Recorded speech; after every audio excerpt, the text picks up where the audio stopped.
Okay guys, so yung next example natin dito will be yung tinatawag natin na user input.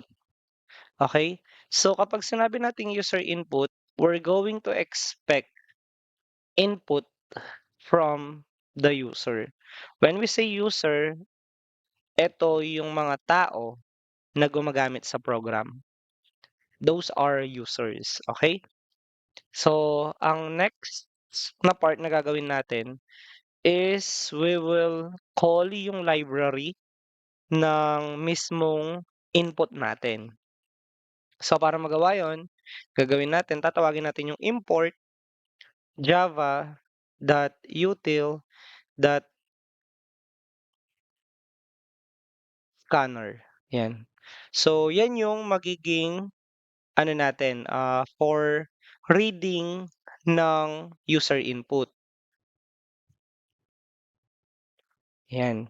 So next step after nyong mailagay yung library na yon, yung import natin, ang next na gagawin natin is we will call yung mismong scanner natin. After nun, gagawa nating variable yung mismong scanner natin. So let's say for example, ang variable natin ay input. Then sasabihin natin, yung input na yan, ito yung new scanner natin.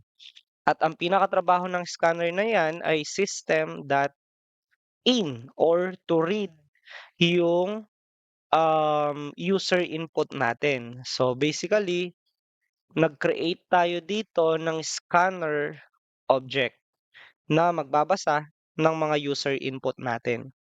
So una ay ang gagawin natin, get natin, no? We will get yung mismong string name ng user natin. So yun yung first step. So gagamit ka ng system.out.println. Then sasabihin natin sa user na enter niya yung kanyang name.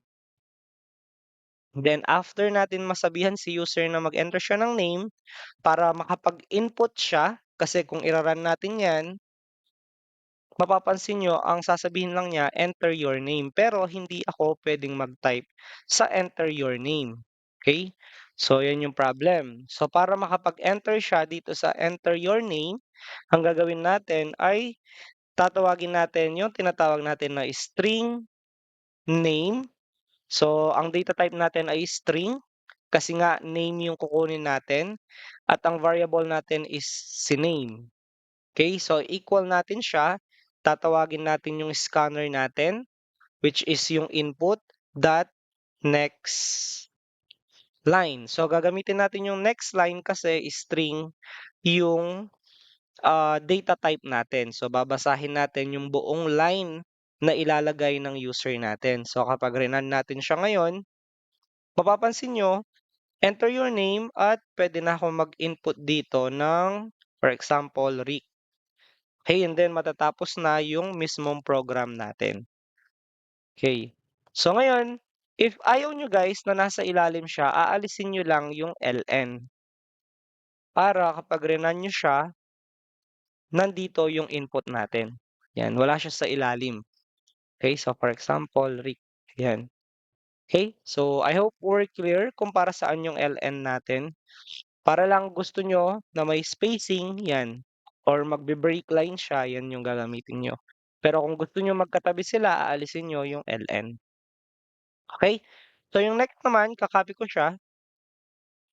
Then sasabihin natin na enter your age. So ang age ay integer. So ang gagawin natin, papalitan natin to ng age, I mean ng integer kasi nga number yon. And since age yung pinag-uusapan, yung variable natin, papalitan natin siya ng age. Then, since integer yan, instead of next line yung gagamitin, ang gagamitin natin ay next int kasi nga integer siya. So kapag rinan natin yung program ngayon, yan, enter your name, Rick, enter your age, 29, then tapos yung program.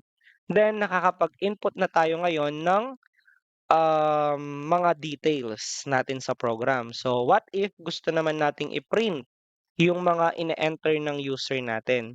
Ang gagawin lang natin is kukunin lang natin si system.out Papalitan lang natin 'to ng your name, 'yan.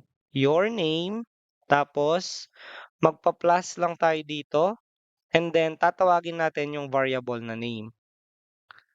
Tapos ika-copy ko siya, paste, papalitan natin na your age and then papalitan lang natin siya ng age.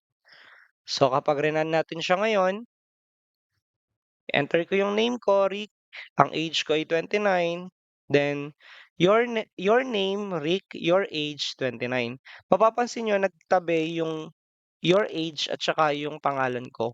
So ang gagawin natin siya ngayon ay maglalagay tayo ng LN dito para etong next run natin hindi na sila magkadikit. So, sorry, dito siya, Rick. Then nasa baba na siya ngayon, yung enter your age natin. So 29.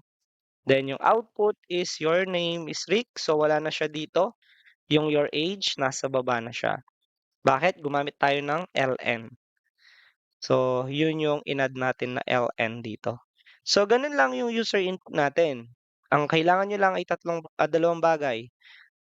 Import mo yung scanner and then gawa ka ng variable mo para i-read yung user input. In this case, yung ating scanner will be input. So yung scanner nyo can any type of name. Bahala kayo. Pwedeng sabihin nyo na read. Okay? So papalitan nyo lang ng read yung input natin. Yan. Then magra-run pa rin siya as it is. So mapapansin nyo, Rick pa din yan, and then 29, then lilitaw pa rin. Pero kapag hindi mo pinalitan ng read yan, ginawa mo pa rin siyang input na hindi naman siya naka-declare dito, ang gagawin ng program natin is magse-send po siya ng error sa atin. Sasabihin niya, input cannot be resolved. So, ibig sabihin, si input ay hindi niya po kilala. So, kung ano yung scanner na dineclare nyo, yun po yung gagamitin natin to read yung user input po natin.